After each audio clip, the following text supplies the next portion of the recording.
اور یہ عمارت دن بدن اوپر اٹھتی گئی، کیونکہ ہر فرد اپنے جذبات کو انسانیت کے مشترکہ مفاد کی خاطر قربان کرتا رہتا ہے۔ ان جذبات میں جنسی جذبات کو خاص اہمیت حاصل ہے۔ جب ان پر کچھ پابندیاں عائد کر دی جائیں تو یہ اپنا رخ دوسری طرف منتقل کر لیتے ہیں، جسے سبلیمیشن کہتے ہیں۔ پست مقصد کی بجائے بلند مقصد کے لیے استعمال کرنا توانائی، یہ سائیکالوجی کی اصطلاح میں سبلیمیشن کہلاتا ہے۔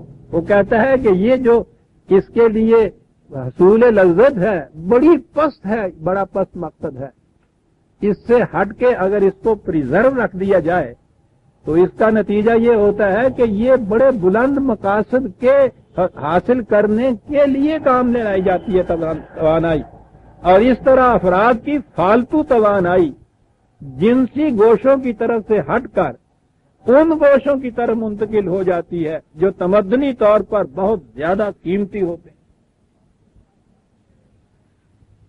قرآن کے 2 لفظ سنتے چلے جائیے نا کہ وہ اپنی جنسی توانائی کی حفاظت کرتے ہیں، پرزرو رکھتے ہیں، محفوظ رکھتے ہیں۔ انون کی کتاب کے آخری الفاظ ہیں، اگر کوئی معاشرہ چاہتا ہے کہ اس کی تخلیقی توانائیاں، کریٹو انرجیز،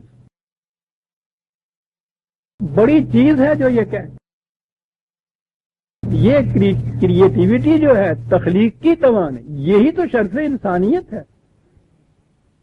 حیوان کسی چیز کی تخلیق نہیں کر سکتا، تولید جسے آپ کہتے ہیں وہ پروکریشن ہوتی ہے، جنسی اختلاط سے اسی قسم کا اور آگے ایک بچہ پیدا کر دینا، اسی قسم کا، جس میں آگے قدم نہیں بڑھتا، کوئی نئی چیز وجود میں نہیں آتی۔ تخلیق یہ ہوتی ہے کہ وہ جو گیون میٹیریل ہو، جو سامان موجود ہو، اس سے ایک نئی چیز پیدا کرنا، یہ کریشن کہلاتا ہے۔ کریشن تو خدا کے لیے مخصوص، لیکن قرآن کریم میں تو اس میں انسانوں کو بھی شامل کیا ہے۔ خدا کو اس نے احسن الخالقین کہا ہے کہ تخلیق میں وہ دوسرے خالقوں کے مقابلے میں حسین تری تخلیق کرنے والا ہے، تو وہ دوسرے خالقوں کے وجود کو تسلیم کرتا ہے، اور یہ انسان ہے صرف۔ یہ کریشن یا تخلیق کی جو صلاحیت ہے، یہ صرف انسان کو دی گئی ہے، اوپر خدا کو حاصل ہے، نیچے انسان کو حاصل ہے۔ اور جو قوم تخلیق نہیں کرتی یا تخلیق کی صلاحیتیں نہیں ہوتی اس میں، وہ انسانی سطح پہ نہیں ہوتی، حیوانی سطح پہ ہوتی ہے، پروکریشن تو اس میں ہوتی، تولید تو اس میں ہوتی ہے، یہ حیوانی سطح کی چیز ہے۔ اسی لیے خدا نے اپنے متعلق کہا لم یلد ولم یولد، تولید کی بات نہیں خدا کے ہاں، وہ خالق ہے۔ انسانی زندگی چونکہ بہت سا حصہ حیوانی زندگی کا اس میں شامل ہے، تولید تو حیوانی زندگی کا جو فریضہ ہے اس کی آئے گی ہے، انسانی سطح کے اوپر تو تخلیق یا کریشن ہوگی۔ اسی لیے اقبال کہتا ہے کہ ہر کے عورا قوت تخلیق نے نزد ما جز کافر و زندیق نے،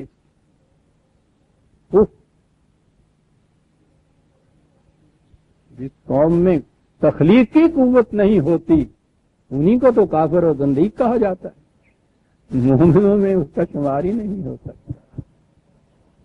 یہ شخص کہتا ہے کہ اگر کوئی معاشرہ چاہتا ہے کہ اس کی تخلیقی توانائیاں مدت مدید تک بلکہ ابدالآباد تک قائم اور آگے بڑھتی رہیں، تو اس کے لیے ضروری ہوگا کہ وہ پہلے اپنی تخلیق نو کرے، اپنی تخلیق نو کیا کرے؟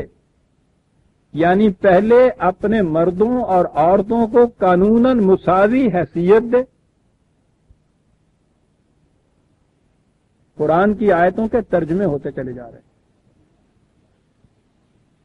اور پھر اپنے معاشی اور معاشرتی نظام میں اس قسم کی تبدیلیاں کرے جن سے معاشرے میں جنسی اختلاط کے مواقع ایک مدت مدید تک بلکہ ہمیشہ ہمیشہ کے لیے کم از کم حد تک محدود رہیں۔ اس طرح اس معاشرے کا رخ ثقافتی اور تمدنی ارتقاء کی طرف مڑ جائے گا۔ اس کی روایات شاندار ماضی اور درخشندہ مستقبل کی حامل ہوں گی۔ وہ تمدن و تہذیب کے اس بلند مقام تک پہنچ جائے گا جس تک آج تک کوئی نہیں پہنچ سکا، اور انسان کی توانائیاں اس کی ان روایات کو ایک ایسے انداز سے سیکل کرتی جائیں گی جو اس وقت ہمارے حیطۂ ادراک میں بھی نہیں آ سکتا۔ غور فرمایا عزیزان مان آپ نے کہ یہ مسئلہ جس کے متعلق ہم عام معظم محفلوں میں ذکر کرنا بھی کچھ معیوب سا ہی سمجھتے ہیں، کم از کم مضمون سمجھتے ہیں، اور اگر اس کی اہمیت ہے تو اتنی ہے کہ ہمارے معاشرے میں ابھی اس کی اہمیت قائم ہے۔ مردوں کی تو اہمیت عصمت کی ختم ہو گئی ہوئی ہے، کم از کم عورتوں کے معاملے کے اندر ہم اس کو ڈیمانڈ کرتے ہیں، اس کا مطالبہ کرتے ہیں۔ یہ اس سے زیادہ تو ہم نے کبھی نہیں سوچا اس کے متعلق کہ یہ ہے کیا بات۔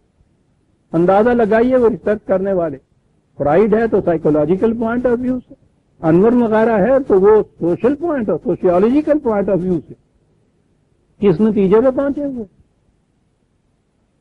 کہ جنسی توانائیوں کو محفوظ رکھنا اور اس کے استعمال کے لیے ایسے حدود مقرر کرنا کہ جن میں ذرا سی بھی بے باقیاں نہ ہونے پائیں۔ وہ کہتا ہے وہ قوم تہذیب و تمدن کی ان بلندیوں تک پہنچ جاتی ہے، وہ کہتا ہے جس کا تصور بھی اس وقت ہمارا ادراک نہیں کرتا۔ اور اب اس بات پہ غور کیجئے کہ صدر اول کے اندر جو ہم چند دنوں کے اندر اندر دیکھتے ہیں کہ اس قوم مومنین نے کتنا انقلاب برپا کر دیا تھا دنیا کے اندر، وہ کیا کس بات کا نتیجہ تھا؟ یعنی حضرت عمر رضی اللہ عنہ کے زمانے تک مملکت کی جو وسعت تھی اس زمانے کے اعتبار سے ان کی آبادی اتنی تھی جتنی آج یورپ کی آبادی ہے سارے۔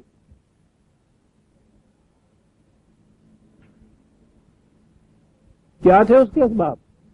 یہ جو خصوصیات قرآن بتا رہا ہے مومنین کی، یہ خصوصیات تھی نا جو ان کے اندر پیدا ہوئی تھی، اور ان میں یہ خصوصیت کبریٰ موجود ہے کہ انہوں نے اپنی جنسی توانائیوں کو محفوظ رکھا۔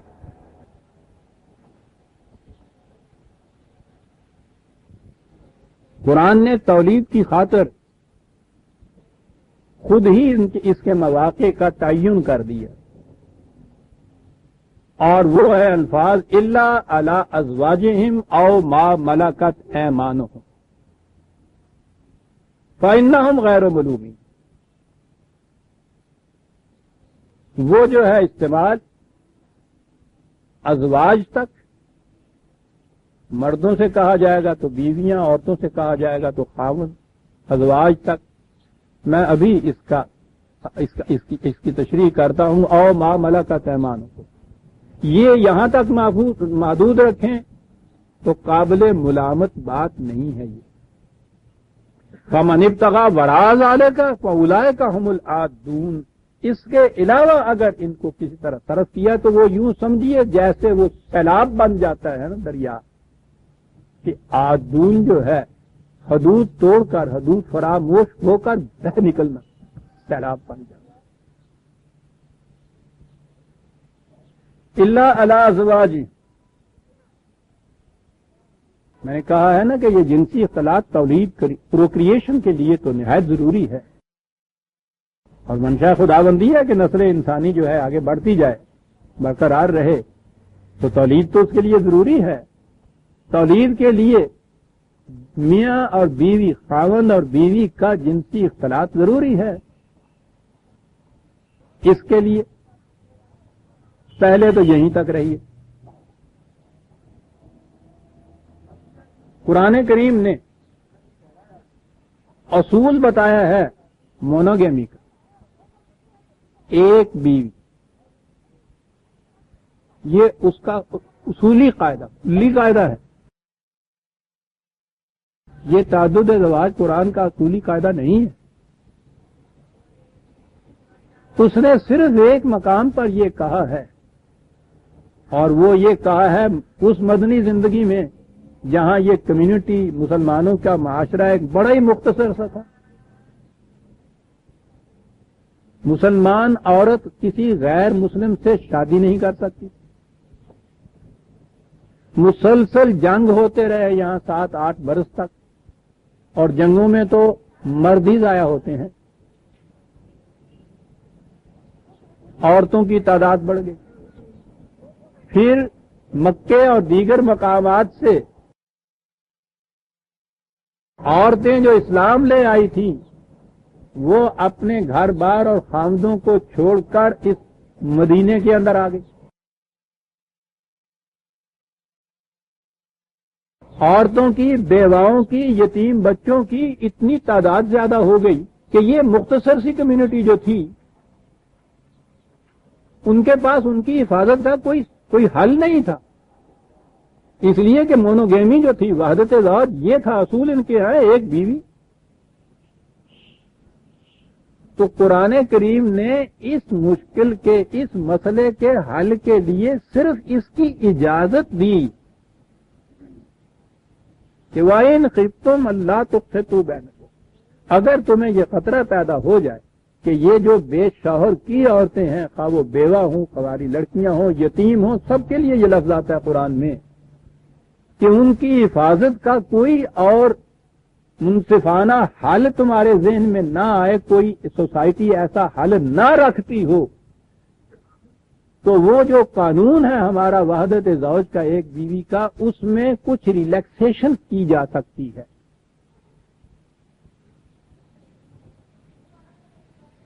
باہمی رضامندی سے عورتوں کی، یہ جو پہلے بیویاں ہیں ان کی، مردوں کی، اس مسئلے کے حل کے لیے اجازت صرف دی جا سکتی ہے ایک سے زیادہ بیوی۔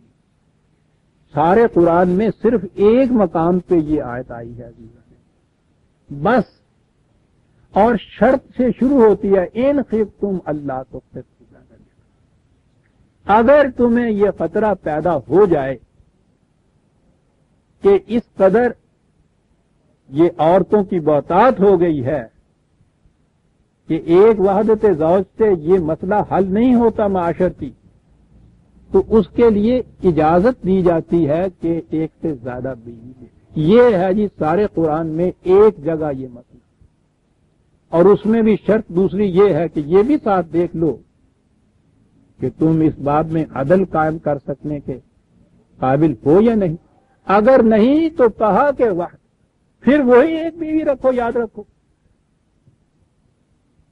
ریلیکسیشن اس صورت میں بھی نہیں ہے۔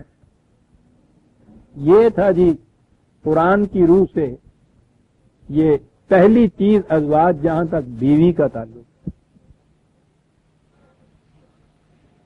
اب ہم آگے آ جاتے ہیں اپنے معاشرے کی طرف، جس کی سند پھر شریعت سے ملنے لگ گئی کہ 4 بیویاں تو کھلے بندوں ہو گئی، اور پھر جس بیوی کو جس وقت کوئی مرد چاہے، خاوند چاہے، بغیر کوئی وجہ بتائے ہوئے نیلام کرنے والے کی طرح 1 2 3 کہے، اسے طلاق ہو، وہ ہو گئی ختم، اب رہ گئی 3، چوتھی اور لے۔ بریفو نے لکھا ہے ایک کتاب اس کی، وہ تو میکنگ ہیومینٹی، تو کیا کتاب ہے، ایک اس نے اور کتاب لکھی ہے دی مدر، اہم بڑی کتاب ہے، اس میں وہ یہ عورتوں کے مسائل کو لیتا ہے، اس میں وہ کہتا ہے کہ آپ دیکھو کہ یہ جو اس قسم کی مصنوعی پابندیاں ہوتی ہیں اس کا فائدہ کیسے اٹھایا جاتا ہے۔ وہ نے بڑی ریسرچ کی، اس نے کہا کہ میں نے ایک کرد کو دیکھا، وہ مسلمان تھا، ایک وقت میں 4 بیویاں اس کی ہوتی تھیں، 40 بیویاں تک تو وہ کر چکا تھا اس دوران میں۔ یہاں بھی تحقیق نہیں کبھی کی گئی ہو تو پتہ چلے۔ تو چار مستقلاً اور ان کی تبدیلیوں کی یہ کیفیت. غور کیجیے قرآن کہتا تھا کہ جنسی توانائی کی حفاظت کرتے. یہ تو یہ رہی تھا. اچھا جی یہیں تک یہیں تک کہاں آگے اور ما ملکت ایمانہم. نزول قرآن کے وقت عربوں کے ہاں کے معاشرے میں جیسا کہ اس زمانے میں دیگر اقوام میں بھی یہ بات عام تھی، عربوں کے ہاں کے معاشرے میں بھی غلام اور لونڈیاں موجود تھیں. جنگ میں گرفتار ہونے والے قیدی مردوں کو غلام بنا لیتے تھے، عورتوں کو لونڈیاں بنا لیتے تھے. پھر ان کی فروخت بھی ہوتی تھی، یعنی کسی دوسرے ملک کے اندر بنائی گئی لونڈیاں وہ آتی تھیں، وہ نیلام ہوتی تھی، ان کو خرید لیا جاتا تھا. یہ عربی معاشرے میں اس زمانے میں یہ ایک مسلم چیز تھی. جب اسلام آیا آپ غور کیجئے کہ گھروں کے اندر یہ لونڈیاں موجود ہیں، باہر غلام بھی موجود ہیں. قرآن کریم نے پہلے تو یہ حکم دے دیا کہ جنگ کے قیدیوں کو غلام اور لونڈیاں بنایا ہی نہیں جا سکتا، انہیں تو چھوڑنا ہوگا. خاص دشمن کی قوم کے ساتھ معاہدہ کر کے تبادلے میں رینسم لے کر زر فدیہ لے کر. اگر یہ صورت ممکن نہ ہو تو قرآن کہتا ہے منن، یہ انسان ہیں، انسانیت کی بنیادوں پر احسان رکھ کے ان کو چھوڑ دو. جنگ کے قیدیوں کے متعلق یہی ایک آیت ہے قرآن میں. ان کو چھوڑنا ہے، جب تک رکھنا ہے مہمان بنا کے رکھو، اور اس کے بعد دشمن کی قوم کے ساتھ معاملہ کرو. معاملے میں یہاں تک کہ آج جا سکتا ہے ذہن کہ ٹھیک ہے یا تو تبادلہ کرو اپنے قیدیوں کا، ورنہ ان سے اس کے لیے ذرا فدیہ لو ان سے. قرآن آگے ایک قدم اٹھاتا ہے، وہ کہتا ہے کہ یہ چیز تو قابل برداشت ہی نہیں کہ تم انسانوں کو کسی طرح سے محبوس کر کے بند کر کے یوں رکھ دو. اگر یہ صورت پیدا نہیں ہوتی ہے منن، احسانن چھوڑ دو.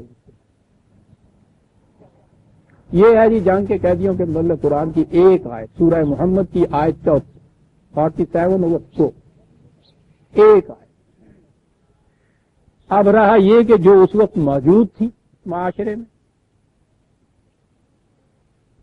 تو ان کو تو اوور نائٹ تو نکالا ہی نہیں جا سکتا تھا. معاشرے کے اندر یہ نظم و نسق اور معاشی تربیت جو تھی وہ توازن بگڑ جاتا. بڑی خاصی تعداد میں یہ تھی، ان کو باہر نکال کے بھیجا کہاں جاتا. قرآن کریم تو محض جذباتی کتاب تو نہیں، وہ تو فیکٹس کو فیس کرتی ہے، ریالٹیز کا حل بتاتی ہے. اس نے کہا کہ یہ ایک حقیقت ہے جو اس وقت تمہارے ہاں موجود ہے. اب اس کے بعد اس نے کہا کہ پہلی چیز تو یہ ہے کہ جنہیں تم نے لونڈیاں بنا کے رکھا ہے ان کو بیویوں کا سٹیٹس دو. پہلے بہت فرق تھا بیوی اور لونڈی. لونڈی تو بیوی ہوتی نہیں، وہ تو جنسی خواہش کی تسکین کا ایک ذریعہ سمجھی جاتی. پہلی چیز تو یہ. اب اس کے بعد آپ قرآن کریم میں دیکھیے بار بار حکم ہوتا ہے غلاموں کو آزاد کرو، غلاموں کو آزاد کرو، غلاموں کو آزاد کرو. تو ذرا ذرا سی بھی جو کہیں لغزش یا سہو ہو جاتا ہے نا کسی میں کہ وہ اتنی جھوٹی قسم تم نے کھا لی یا توڑ دیا، اس کا فدیہ کیا ہے؟ غلام آزاد کرو. آزاد کرنے کے ساتھ وہ جو کہتے ہیں نا مکاتبت، جسے اب بعد میں کہا گیا کہ غلام اگر محنت کر کے اتنے پیسے لا دے مالک کو تو پھر وہ آزاد کرے. قرآن نے یہ کہا ہے کہ ان کو آزاد کرتے وقت اتنا کچھ ان کو دو کہ یہ اپنا آزاد ذریعہ معاش قائم کر سکیں. ہر چھوٹے سے چھوٹے صاحب اور لفظ کے لیے تحریر و رقبت قرآن میں آپ دیکھیں. یہ صدقات وغیرہ ان کے لیے یہ کہا کہ فک رقبہ کے لیے بھی ایک مد رکھو غلاموں کو آزاد کرنے کے لیے. اور جامع طور پہ تو عزیزان من دو لفظ ہیں اس آیت کے. پوچھئے کہ دنیا کے کسی مہذب سے مہذب قانون میں بھی یہ بات بتائی گئی؟ دین کے متعلق اس نے کہا کہ یاد رکھو دین آپ جائیں گے تو آپ دیکھیں گے کہ اس میں زور لگے گا آپ کا. قرآن نے کہا کہ دین کے متعلق یہ پوچھتے ہیں کیا ہے فما، وہ کہا کہ یہ عقبہ ہے، یہ پہاڑ کی گھاٹی پہ چڑھنے کا نام ہے. وما ادراک مل عقبہ، یہ پہاڑ کی گھاٹی کہہ دیا ہم نے، کیا ہے؟ سنیے عزیزان من، یہ جو اس میں ایثار اور قربانی اور محنت اور مشقت اور اپنے اوپر پابندی، یہ ساری چیزیں جو کہنی تھیں ابتدا کس چیز سے کہی کی؟ میں نے کہا ہے نا کہ معاشرے میں یہ غلام اور نونیاں موجود ہیں. غلام وہ ہے کہ جس کی محنت کا معاوضہ آپ کو کچھ نہیں دینا پڑتا، یعنی وہ ساری عمر آپ کا کام کرتا رہے گا، آپ اس کا کچھ معاوضہ اسے نہیں دیں گے. آپ سوچئے کہ یہ کتنی موج کی بات ہے کہ ایسا، اور وہ کہیں بھاگ نہیں سکتا، کہیں جا نہیں سکتا، اپنے آپ کو چھڑا نہیں سکتا، اور معاوضہ کوئی دینا نہیں پڑتا. روٹی کپڑا جس قسم کا آپ بھی چاہے اسے دے، حیوانوں سے بدتر اسے کام لیں. غلاموں کی یہ حیثیت. ادھر گھروں کے اندر آپ نے کہے جن کی خواہشات کی تسکین کے لیے لونیاں رکھی ہوئی، ان کو بھی کچھ دینا نہیں پڑتا، کوئی حق ہی نہیں ان کا بیویوں جاتا، سوال ہی نہیں. سنیے کہ پہلی مد اس میں کیا گنائی گئی ہے دین کی، کہ یہ محض خالی نفل پڑھ لینے کا نام نہیں ہے. دین ایک گھاٹی ہے، مشقت طلب ہے، قربانیاں چاہتی ہے. پہلی چیز کیا ہے؟ فک و رقبتن. پہلی چیز تو یہ ہے غلاموں کو ذرا آزاد کرو نا. دین کا پہلا قدم عزیزان من قرآن یہ بتا رہا ہے. فک رقبہ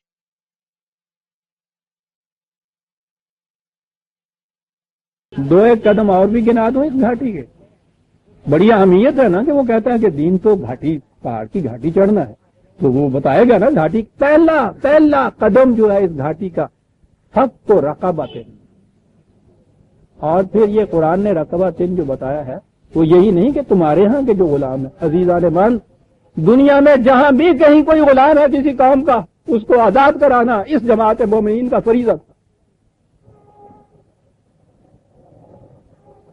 نے فک و رقبتن کہا ہے.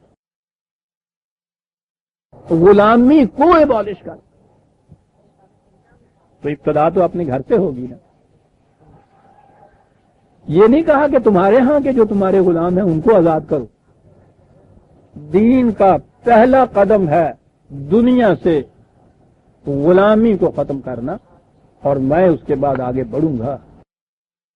کہ غلامی کی وہی ایک نوعیت جو اس زمانے میں تھی وہی نہیں رہی.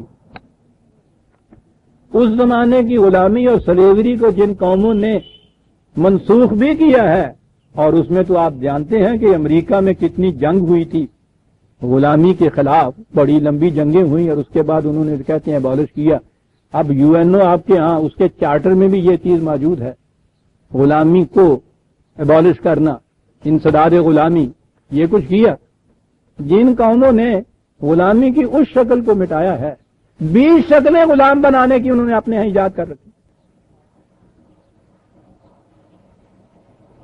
اس غلامی سے بدتر غلامی.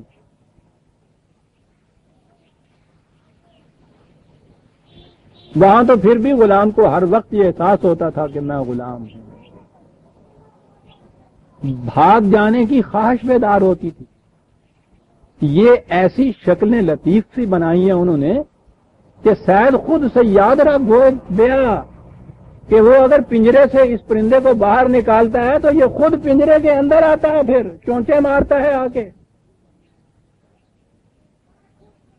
کوئی نہیں پکڑتا تو آوازیں دیتا ہے کہ میں یہاں بیٹھا ہوں، اندھے نظر نہیں آتا، پکڑ مجھے.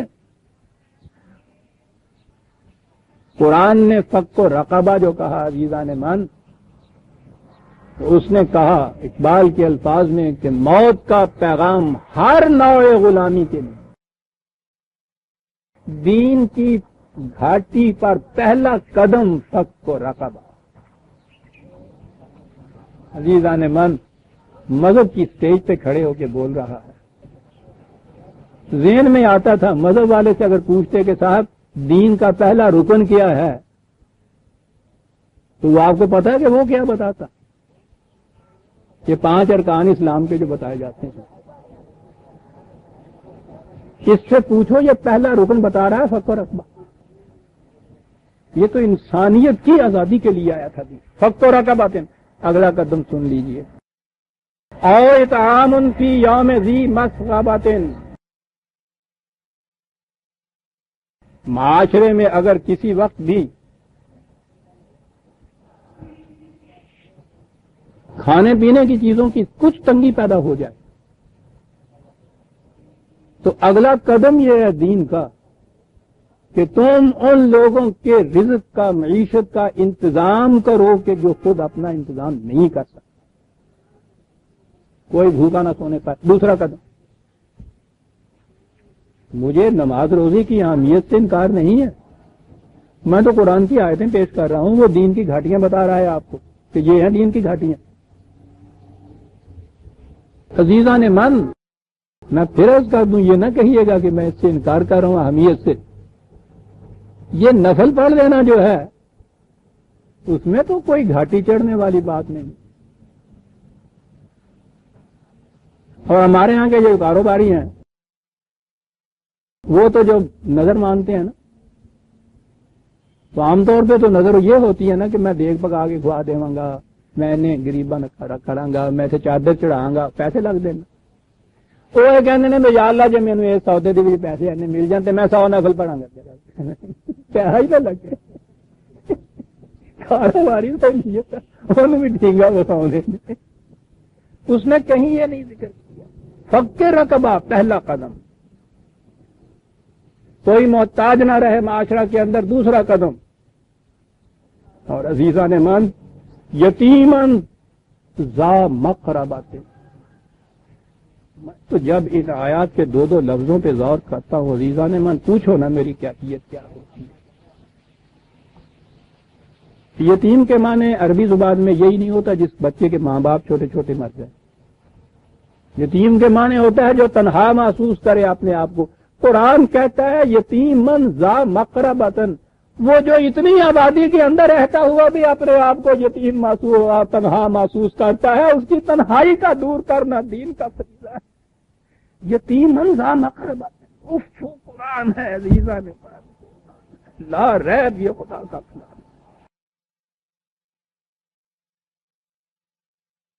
اس کی مثالیں تو کہیں باہر جا کے ڈھونڈنے کی ضرورت نہیں عزیزان. معاشرہ تو اتنا وسیع، کیا ہم میں سے ہر ایک اپنے آپ کو یہاں تنہا محسوس نہیں کرتا؟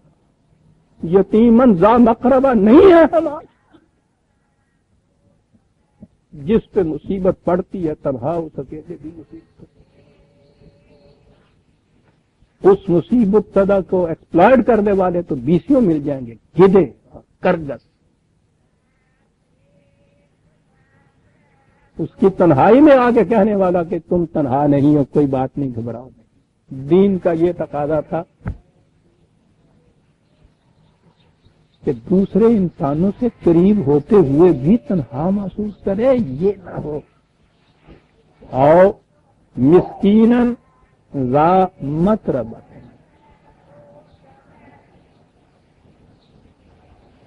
ایسا شخص جو دن بھر دھول اور مٹی کے اندر بیچارہ لپٹا رہے، اتنی محنت اور مشقت کرے کہ سر تو پیڑا تک شام تک مٹی اور مٹی ہو جائے اور اس کے باوجود مسکین رہے. قرآن ورک پرووائڈ کرنا جو ہے یہی نہیں بتاتا دین کا تقاضا. کام تو ہر ایک کو کرنا ہوگا، تقسیم عمل ہے یہاں. وہ اس کا سامان زیست پرووائڈ کرنا کہتا ہے. ذا مطرب دو لفظ ہے، یتیمن ذا مقرب مسکینن ذا مطرب. وہی مسکین نہیں جو معذور ہے، کام کاج کرنے کے قابل نہیں ہے، بیچارہ چارپائی میں پڑا رہتا ہے. وہ جو صبح سے شام تک، یعنی ذا مطرب ان کا میں سمجھتا ہوں ترجمہ ہی نہیں ہوتا. سر تو پیرا تکر مٹی، اور مٹی کسی مزدور میں دیکھو صحیح شام کے قریب حالت کی ہوئی ہوتی ہے. ذا مطرب اور اس کے باوجود جو کچھ اس کو دیا جاتا ہے اس میں وہ مسکین کا مسکین رہتا ہے.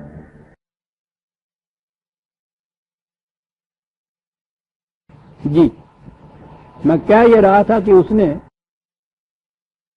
دین کے گھاٹی کا پہلا قدم فق و رقبہ بتایا، غلاموں کو آزاد کر. سارے قرآن میں جیسا میں نے کہا ہے، جہاں جہاں آپ دیکھیں گے وہ کہتا ہے سب سے بڑی نیکی یہ ہے. وہ جو ہے لیس البر ان تقوموا بالوجہ، نیکی یہ نہیں ہے کہ تم نے مشرق کی طرف منہ. یہ آیتیں تھیں جی، ہاں میں بھول گیا، یہ ان کی ریفرنسز 90/13 14 15 90، یہ چاروں آئے تھے، وہ اس کی مشہور آئے. نیکی یہی نہیں ہے. لیس البر ان تولوا وجوہکم قبل المشرق والمغرب، یہ نیکی نہیں ہے کہ منہ مشرق کی طرف کریں یا مغرب کی طرف کریں. ہمارے ساری شریعت جو ہے وہ یہیں سمٹ کے آ گئی. نیکی یہ ہے کہ مال کی کشش اور محبت کے باوجود اسے انسانیت کی بہبود کے لیے خرچ کرے. میں اس تفصیل میں نہیں جا رہا، اس میں کہہ رہا ہوں کس کس کام کے لیے خرچ کرے. پھر رقاب کے لیے خرچ کرے. جہاں بھی کہیں کوئی غلام محکوم، اس کو غلامی سے آزاد کرنے کے لیے خرچ کرے. یہ ہے نیکی. آپ سوچئے کہ جو قرآن یہ بات کہے گا کہ تمہارے ہاں جتنے غلام ہیں سب سے پہلے تو ان کو آزاد کرو بتدریج، تاکہ معاشرے کا توازن نہ بگڑے. آئندہ کے لیے اسی وقت اس نے دروازہ بند کر دیا کہ غلام تو بنایا ہی کوئی نہیں جا سکتا. جو ہیں ان کو رفتہ رفتہ بتدریج آزاد کرتے جاؤ، اور دنیا میں جہاں کہیں غلامی ہے اس کو ایبالش کرنا تمہارا فریضہ ہو گیا. جو قرآن یہ کہے وہ اس کے ساتھ یہ کہے گا کہ تم جنگ میں پکڑی ہوئی عورتوں کو لونڈیاں بنا لیا کرو، غلام بنایا کرو. یعنی کیا یہ کرو کہ ایک طرف ان کو غلام بنا کے لایا کرو، پھر قرآن کے یہ جو احکام ہیں ثواب لوٹنے کے، غلاموں کو آزاد کرنے کے، پھر ان کو آزاد کیا کرو. اتنے میں کوئی اور جنگ چھیڑ لیا کرو، پھر وہاں سے لے آیا کرو. اندازہ لگائیے. اور آپ کے ہاں عزیزان من یہ ایسی باتیں شریعت کی جن پہ سب متفق ہو. عجیب بات ہے کہ جس چیز کے اوپر یہ سب متفق ہوتے ہیں، ہمارے مولانا اسلم جرات پوری علیہ الرحمہ نے فرمایا تھا کہ تاریخ میں آپ دیکھیے کہ جب بھی یہ مختلف فرقوں کے لوگ متفق ہوں گے تو باطل میں متفق ہوں گے. اس پہ متفق ہیں کہ جنگ کی عورتوں کو غلام اور مردوں کو غلام اور عورتوں کو لونڈیاں بنایا جاتا. وہ مردوں والی بات تو بہت دبے ہوئی ہے زبان سے کہتے ہیں، وہ لونڈیوں کی بات بہت اچھل اچھل کے کہتے ہیں. پوری تفسیر مودودی صاحب کی تشریحاً بھری پڑی ہے. جنگ میں گرفتار شدہ عورتوں کو لونڈیاں بنایا جائے، سپاہیوں میں تقسیم کیا جائے، ان کے ساتھ نکاح کی ضرورت بھی نہیں، ان کی تعداد بھی متعین نہیں. بیویوں کی تو پھر بھی متعین کر لی نا، 4 بیویاں، تعداد بھی متعین نہیں. کہا ہے انہیں وہ سپاہی، میری بچیاں اور بیٹیاں معاف کریں میں کیا کروں، انہیں وہ اپنے استعمال میں لائیں گے. انسان کے لیے یہ الفاظ بتا رہے ہیں کہ ان کی نگاہ میں کیا قدر ہے عورت. یہ اسے کموڈٹی سمجھتے ہیں. اور جب جیو ہر جائے تو کسی دوسرے کو تحفتاً بھی دے سکتا ہے اور فروخت بھی کر سکتا ہے. آج یہ تفسیر لکھی جا رہی ہے جس کے ترجمے دنیا میں دوسری زبانوں میں ہو. وہ تو پرائی بات.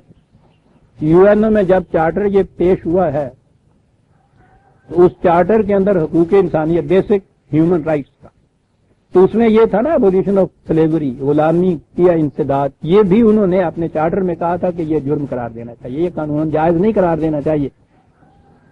یو این او کی اس میٹنگ محفل میں جہاں یہ چارٹر ڈسکس ہو رہا تھا، نام نہیں لینا چاہتا، آپ کے مسلمانوں کے ایک ممتاز ترین بادشاہ کے نمائندے نے وہاں کہا تھا کہ ہم اس چارٹر پہ دستخط نہیں کر سکتے کیونکہ یہ ہمارے مذہب کے خلاف جاتا ہے. دنیا بھر کے کفار اس کے اوپر دستخط کر رہے تھے، اسلام کا نمائندہ وہاں یہ کہہ رہا تھا. یہ الگ بات ہے کہ زمانے کے تقاضوں نے پھر ان کو بھی مجبور کر دیا اپنے ہاں یہ کرنے کا. اور پرانی بات اور یو این او میں کہاں جائیے، یہ آپ کے سامنے آپ کی سینٹرل پارلیمنٹ اسمبلی موجود ہے. 1973 کے فروری کے سیشن میں جب یہ آئین ڈسکس ہو رہا تھا آپ کا، تو اس میں بھی ایک شک ہے نا غلامی کا انسداد. اس میں آپ کی جمیعت العلماء کے ایک رکن مولوی نعمت اللہ صاحب نے وہاں کھڑے ہو کے یہ تقریر کی تھی کہ یہ اگر آپ لوگ دھاندلی سے پاس کرنا ہی چاہتے ہیں اس قسم کا، تو کم از کم اتنی اجازت دے دی جائے کہ ایک لانڈی تو رکھ سکے. اسمبلی میں آپ کے ہاں تقریر موجود ہے، یہ کل کی بات ہے عزیزان من، وہ تفسیر میں آپ کے ہاں لکھا جا رہا ہے، یہ آپ کے ہاں علماء کی طرف سے ڈیمانڈ ہو رہی ہے. عوام والا کا پیمانہ، حالانکہ عربی زبان کا مبتدی بھی جانتا ہے کہ ملا کا پیمانہ ہوں، اس کا ترجمہ ہوتا ہے نا کہ جس کے دائیں ہاتھ مالک ہو جائے، یہ عربی کا ایک محاورہ ہے. جہاں جہاں قرآن میں یہ لفظ آیا عزیزہ نعمان ملاکت کا، یہ پاسٹ ٹینس میں آیا ہے، ماضی کے سیغے میں آیا ہے کہ جو پہلے سے ان کے ہاں کوئی غلام اور لونیاں بن چکے ہوں، یہ ان کے متعلق ہے جو کہا جا رہا ہے. ہر جگہ یہ کہا گیا. وہ آئندہ کے لیے تو اس نے ایک آیت میں کہہ دیا کہ تم بنا ہی نہیں سکتے. اب ان کے ہاں جنہیں کہا گیا تھا والذین ھم لفروجہم حافظون، کہ مومن کی خصوصیت یہ ہے کہ یہ قوم اپنی جنسی توانائیوں کو پریزرو رکھے گی تاکہ یہ دنیا میں تمدن و تہذیب کے دعا بلند تک پہنچ جائیں. اس قوم کی جسے یہ کہا گیا تھا اس کی کیفیت یہ ہے کہ جی ٹھیک ہے عصمت کی عبادت ہم کرتے ہیں صاحب، لیکن قرآن نے چونکہ کہہ دیا اللہ علی ازواجہم او ما ملکت ہے، تو بیویوں کے اوپر، اور بیویوں کا وہ میں نے عرض کیا کہ حد و شماری نہیں، اور لونیاں پوری کی پوری. اب آپ کے ہاں کی تاریخ میں پھر یہ ثابت کرتے ہیں یہ جن سلاطین کو جن کو خلفاء کہتے ہیں بعد میں خلفاء عباسیہ وغیرہ، ان میں سے بھی جنہیں پیش کیا جاتا ہے کہ وہ بڑے رشید تھے، ہارون رشید اور مامون رشید وغیرہ، ان میں سے ایک ایک کے مال میں 3-3 ہزار لونیاں.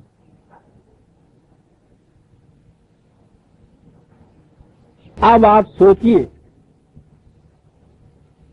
کہ جنسی توانائی کی حفاظت کرنے کی تاکید جس قوم سے کہی گئی تھی، اس قوم کی کیفیت یہ ہے کہ وہ ان چیزوں کو شریعت کی روح سے اپنے ہاں جائز اور حلال اور طیب قرار دے رہے ہیں. تو اس سے جنسی توانائی محفوظ رہے گی. پھر ایک دفعہ انون ہی کے الفاظ میں آ جائیں گے، اور یہاں آ کے تو پوچھو نہیں کہ خود اس کا کلیجہ بھی کتنا چل گیا ہے. تو کہتا ہے جس قوم کی کیفیت یہ ہو کہ وہ عملاً جنسی توانائی کو محفوظ نہ رکھے، سنیے وہ کیا کہتا ہے کہ اس قوم کی کیفیت کیا ہو جاتی ہے. اس قوم میں علم و بصیرت تو ہوتی ہے، لیکن وہ اپنے معاملات کو طے کرنے کے لیے کبھی علم و بصیرت سے کام نہیں لیتے۔ یہ شدید ترین جذبہ ہوتا ہے جن سے جب اس کو اعصاب پہ سوار کر لیا جائے اقبال کے الفاظ میں، اس کے بعد ساری قوم ہی جذبات ہو جاتی ہے۔ یہ اس قدر جذباتی قوم ہو گئی ہوئی ہے آپ کے ہاں مسلمان کی قوم۔ ہر طرف آپ دیکھتے ہیں کہ شعلے کی طرح مار رہا، کسی کے قریب جائیے وہ شاٹ مارتا ہے، اور پھر ان کو بھڑکانے والے وہ شعلہ افزا تقریریں جو آپ کے یہاں کی ہے، سب سے بڑا لیڈر وہ ہوتا ہے جو سب سے زیادہ مشتعل کرنے والی تقریر کر سکتا ہو، وہ اسی قوم پہلے ہی اس قدر بالکل گرمیوں کے زمانے کا سوکھا ہوا سا ایندھن، اور اس پہ پیٹرول لگا کے ذرا سی ایک سرائی دکھانے کی ضرورت ہوتی ہے نا، پھر جو کچھ وہ قوم کرتی ہے وہ کہتا ہے علم و بصیرت تو ہوتی ہے کہ یہ خصوصیت انسانوں کی، لیکن وہ اپنے معاملات کے طے کرنے میں کبھی علم و بصیرت سے کام نہیں لیتی۔ وہ واقعات کے اسباب و علل یعنی کازز کے متعلق کبھی تحقیق نہیں کرتی۔ جو کچھ ہوتا چلا آ رہا ہے آنکھیں بند کر کے اسی کے اوپر چلتی جاتی۔ توہم پرستی ان کے ہاں مذہب بن جاتی۔ ہر معاملے میں یہ وہ کہہ رہا ہے، ابتدان وہ دم درود تعویذ گنڈے دھاگے ان کی طرف آ جاتی ہے، اور جب ان کو یہ تعویذ دینے والے مر جاتے ہیں تو ان کی قبروں پہ جا کے اپنے معاملات کا حل تلاش کرتی ہے۔ عزیزان سوچیے یہ کون لکھ رہا ہے؟ دنیا بھر کے تمام قبائل مہذب اور غیر مہذب کی زندگیوں کا ذاتی مطالعہ تحقیق کرنے کے بعد وہ کہتا ہے کہ یہ کیفیت ہوتی ہے اس قوم کی۔ وہ کہتا ہے کہ اس قسم کے معتقدات، یہ وہ لکھتا ہے اکابر پرستی، قبر پرستی، تعویذ پرستی، وہ الفاظ لکھتا ہے کہ یہ چیز پھر اس قوم میں نسلاً بعد نسل متوارث چلے آتے ہیں، زمانے کا امتداد ان پر کسی طرح اثر انداز نہیں ہوتا۔ ہوئی لاکھ دنیا ادھر کی ادھر ہے، وہی سنگے دار ہے، وہی اپنا سر ہے۔ وہ کہتا زمانہ کہیں سے کہیں چلے جائے، وہ اسی اپنی روش کوہن پہ چلتی چلی جاتی ہے۔ اس معاشرے میں کیا بات ہے عزیزان من، کوئی قرآنی مومن نہیں لکھ رہا ہے، ان کی اصطلاح میں ایک کافر لکھ رہا ہے کہ اس معاشرے میں انسان پیدا ہوتے ہیں، اپنی خواہشات کو پورا کرتے ہیں اور مر جاتے ہیں، اور جب ان کی لاشوں کو تہہ خاک دبا دیا جاتا ہے تو وہ نسین منسیہ ہو جاتے ہیں، اسی طرح جیسے ایک حیوان نسین منسیہ ہو جاتا ہے۔ سوچتے ہیں یہ لوگ جنہوں نے تحقیق کی ہے جنسی توانائی کے پریزرو کرنے کی اہمیت ان کے یہاں کیسے نظر آتی ہے، اور اس کو اگر بہا دیا جائے قرآن کے الفاظ میں تو اس کا نتیجہ کیا نکلتا ہے؟ آپ کے ہاں تو کبھی تحقیق کی ضرورت ہی نہیں سمجھی جاتی، لیکن اگر ہو بھی تو کبھی اس طرف تو کوئی آپ کے ہاں توجہ ہی نہیں دے گا کہ یہ جو قوم اتنی زیادہ جذباتی ہو گئی ہے اس کا ایک بنیادی سبب کیا ہے؟ یہ جنسی توانائیوں کا ضائع کرنا جو ہے، اور جسے انہوں نے اپنے فریب خیش سے اپنے آپ کو فریب میں رکھ کے کہہ دیا ہے کہ شریعت اس کی اجازت دیتی ہے، اس کا فطری نتیجہ یہ ہے، یہ جو کچھ کہتا ہے کہ قوم یکسر جذباتی ہو جاتی ہے، وہ کسی معاملے کو ریشنلی سوچتی سمجھتی نہ اس کا حل دریافت کرتی، یا تو وہ اشتعال میں آ کے قانون شکنی پہ اترتی ہے، اور اگر وہ پیسو ہوتی ہے تو گنڈے طویل قبر پرستی اکابر پرستی اس کے اوپر چلتی ہے۔ اب اس کے بعد آپ عزیزان من سوچئے قرآن نے کیا کہا کہ کون ہے وہ قوم جسے ہم نے مومن کہا ہے، جن کے اعمال، جن کے کام، جن کی جدوجہد، جن کی کوششیں نتیجہ خیز ہو سکتی ہیں، ثمر بار ہو سکتی ہیں، جن کی کھیتیاں پروان چڑھ سکتی ہیں، وہ کہ جو اپنی جنسی توانائی کو پرزرو رکھتے ہیں اور انہیں صرف صرف کرتے ہیں وہ جو تولید کا مقصد ہے اس مقصد کے لیے. اس زمانے کی جماعت مومنین کو مخاطب کیا. معاشرے میں چونکہ اس زمانے میں ابھی غلام اور لونیاں موجود تھے ان کا ذکر اس انداز سے کیا اور ہر مقام پہ یہ کہا کہ ان کو تو رفتہ رفتہ آزاد کرتے چلے جانا. ازواج کے متعلق وحدت زوج قانوناً بنیادی طور پہ یہ ایک معصوم کو لے کیا کلیہ استثناء رکھی کہ ایسے حالات پیدا ہو جائیں. اس میں بھی ہر فرد کو اس کی اجازت نہیں ہے. معاشرہ بیٹھ کے یہ فیصلہ کرے گا کہ حالات ایسے پیدا ہو گئے ہیں کہ جہاں کہیں بھی اس کی گنجائش ہو سکتی ہے کسی ایک عورت کو پروٹیکشن دے دی جائے گا. وہاں پروٹیکشن دینے کا سوال ہے. یہاں یہ عام چیز آپ کے ہاں ہوگی. اور قرآن نے جو کہا کہ جو اس کے علاوہ کوئی شکل اختیار کرے انہی کا نام کیوں نہ جائز اور شریعت کے قانون رکھ لے اور وہ ضائع کرتا چلا جائے اس توانائی کو. اولئک هم العادون. عادون نے ساری بات کہہ دی کہ یہ قوم سرکش ہو جائے گی, بے باک ہو جائے گی, یہ قوم حدود فراموش ہو جائے گی, یہ کناروں کو توڑ دے گی, ان کا دریا دریا نہیں رہے گا, سیلاب بن جائے گا اس قوم. عزیزان مان, جنسی توانائی کی حفاظت یہ قرآن کا لفظ آ گیا ہے. اس کی اہمیت آج کے دور کے سائنٹسٹ, سوشیولوجسٹ یا سائیکالوجسٹ کی جو تحقیقات ہیں ان سے جا کے پوچھیے کہ قرآن کیا کیا گیا تھا. یہ حافظون اور محسنین جو قرآن نے کہا ہے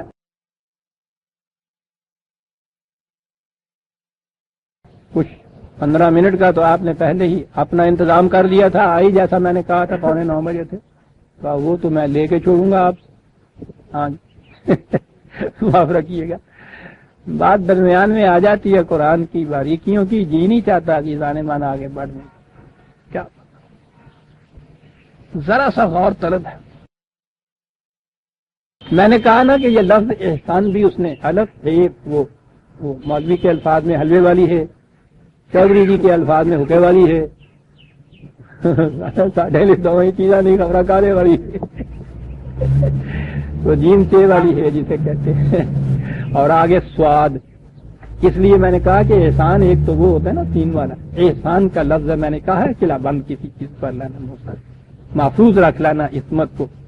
اس کے لیے لفظ ہے محسنین اور عورتوں کے لیے ہے محسنات سواد کے زیر کے ساتھ, اور ایک ہے محسنات سواد کے زبر کے ساتھ.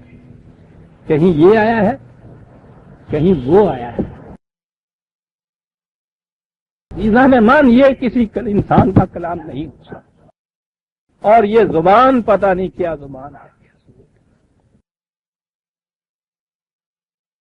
یہ عام طور پہ ان کے ہاں محسنہ جو ہے اس کے معنی ہے حفاظت کرنے والی, اور محسنہ سواد کے اوپر جو ظفر ہے اس کے معنی ہے جس کی عصمت کی حفاظت کی گئی ہو. یہ لوگ محسنہ جو تھا شادی شدہ عورت باعصمت جو ہے اس کے لیے بولتے تھے. محسنہ جو ہے یہ جو غیر شادی شدہ ان میرڈ کنواری ہوتی تھی اس کے لیے بولتے تھے. ایک زیر زبر نے عزیزان من پوچھو نہیں کیا بات بقا دی ہے. غیر شادی شدہ لڑکی کہا وہ اپنی حفاظت آپ کرتی ہے عصمت کی. جب وہ شادی شدہ ہو جاتی ہے تو اس کی شادی جو ہے وہ اس کی حفاظت کر دیتی ہے, محسنہ ہو جاتی ہے, وہ حفاظت کی گئی. بات یوں سمجھ میں آپ کے آئے گی. اپنے ہاں کی ہمارے ہاں کی لڑکیاں جن کے ہاں ابھی عصمت کا یہ تصور ہے, آپ دیکھیں گے کہ ان میرڈ جو ہیں غیر شادی شدہ لڑکیاں وہ تنہا کبھی مارکیٹ تک نہیں جاتی. خواہ اتنے سے آپ کے چھوٹے بھائی کو بچے کو ساتھ کیوں نہ لے جائیں, کبھی تنہا نہیں جاتی. اسی لڑکی کی شادی کر دیجئے اور شادی کے بعد اس کے اندر خود اتنی جرت پیدا ہو جاتی ہے کہ وہ تنہا چلی جاتی.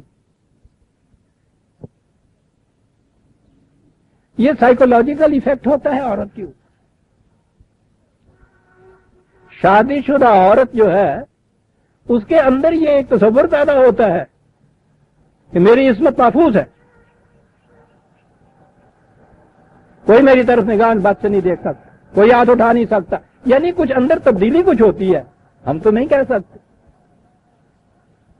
مردوں کے ساڈے احساس ہی نہیں ہو سکتا کہ محفوظ سے غیر محفوظ ہوں کی ہے, یہ تو سارے لٹیرے ہو.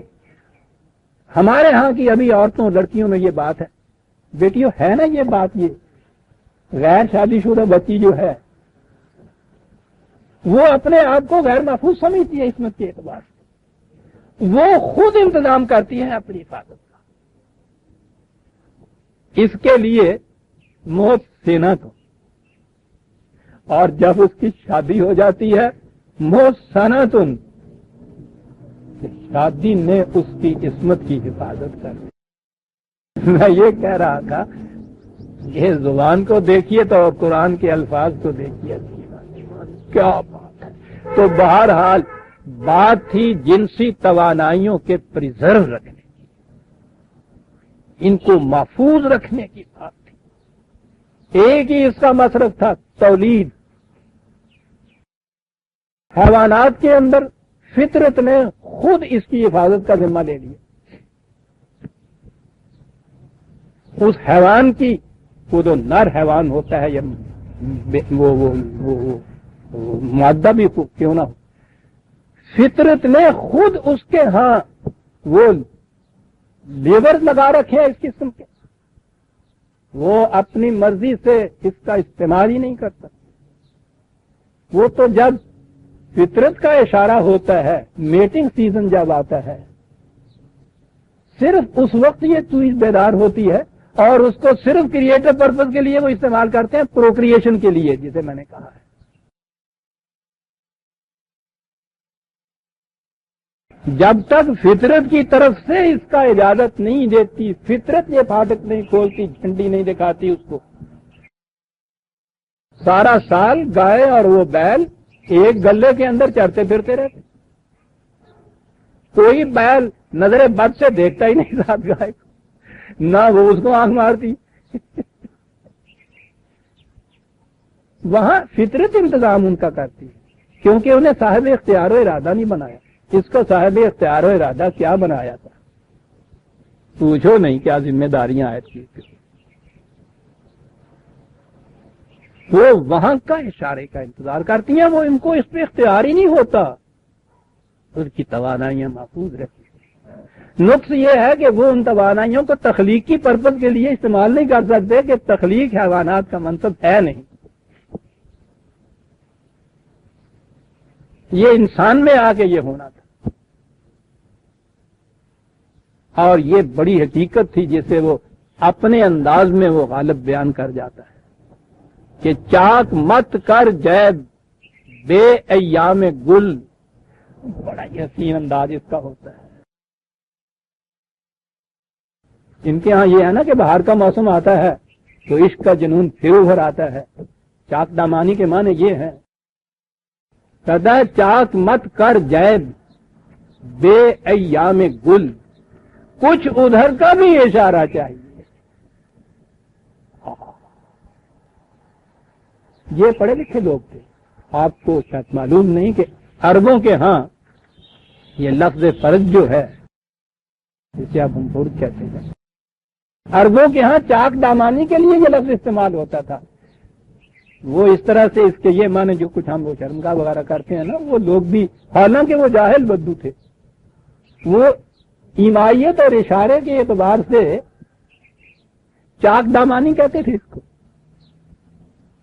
وہیں سے اس نے یہ لیا ہے, چاک مت کر جائے بے ایام گل, کچھ ادھر کا بھی اشارہ چاہیے.